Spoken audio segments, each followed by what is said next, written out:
One of my favourite movie moments of 2019 was when they remade The Lion King, because they got rid of those stupid cartoon drawings everybody hated so much in the first one and did it properly, using real lions.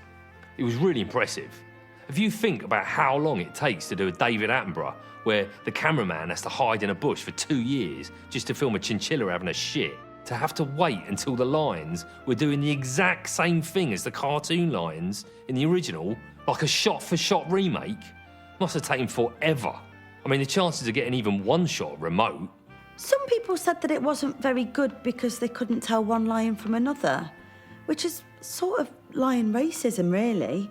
And they complained the real lions weren't as expressive as the cartoon lions. But that's not real lions' fault. For one thing, they've never been to acting school. They're just not given those opportunities.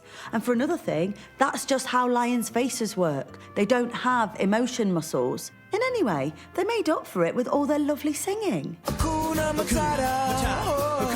Hakuna Matata. Thing is, it looked like actual footage, but apparently they did a lot of it with CGI, which is an even more amazing achievement. I don't envy whoever had to squeeze all the real lions into those bright green leotards with ping pong balls all over them. All the animals in it look totally real, except they don't have bum holes. So when they eat food, they can't get it out afterwards. They must just keep swelling and swelling until they burst all up the walls of that computer universe they're in. The good thing is now we've got backup copies of all these animals, so when the environment goes to shit and all the real ones die, we can still go to the zoo in VR. Literally, the only difference is going to be the bum holes, and I can live with that. Quentin Gabacchino made a new version of that film he does. It was called Once Upon a Time in Hollywood. It was based around the Manson killings, which was this genuine tragedy in America where a load of people were murdered by these mad hippies on LSD. And it explored that by concentrating on two blokes who weren't there and didn't exist. One of the murder victims was Sharon Tate. It really brought her life back to life. Like, you saw how she might have gone shopping or sort of walked about or lived next door to these two more interesting men. Before the film, I didn't know anything about Sharon Tate, but afterwards, I knew even less, which is good because it means it kept a respectful distance. You know, leave Sharon Tate alone, she's dead.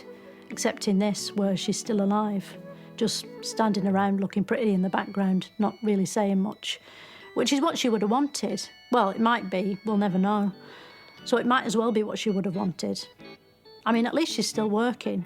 Some people got upset because Sharon Tate doesn't get much dialogue, but there's others who have a worse time. Like, even though the whole thing was Charles Manson's idea, he's totally overlooked. He's in one scene and he has about 2 lines. So he's the real victim here. There was this sort of film thing called Joker. It was like a dark origin story about the actual Joker off of playing cards. That's the one card no one wants.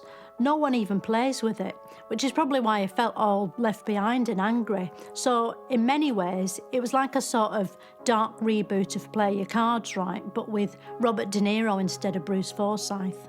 It's actually set about 40 years ago, before superhero movies were popular, which is why no one in it has heard of the Joker yet. It's quite controversial, like Joaquin Phoenix is totally appropriating clown culture in it.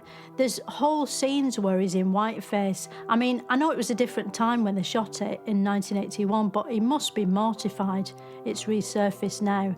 He'll probably never get cast in anything ever again. The film contains, quote, brutal violence and overall bad vibes. Even though it's a sort of superhero film with a clown in it, it's not for kids.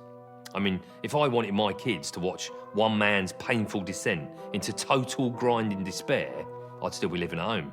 Just before the film came out, the news in America was full of these concerned reports read out by frowning, handsome people, going on and on about how it might inspire a massacre, a bit like they secretly wanted that to happen. Tonight, amidst concern that the new Joker movie could be used as an excuse for a mass shooting. To be fair, in America, you don't have to go to the movies to see a mass shooting anyway. You can just look out the window, or go to a shopping mall, or a school, or a church, or a restaurant, or to your own workplace, or a nightclub, or an ice rink.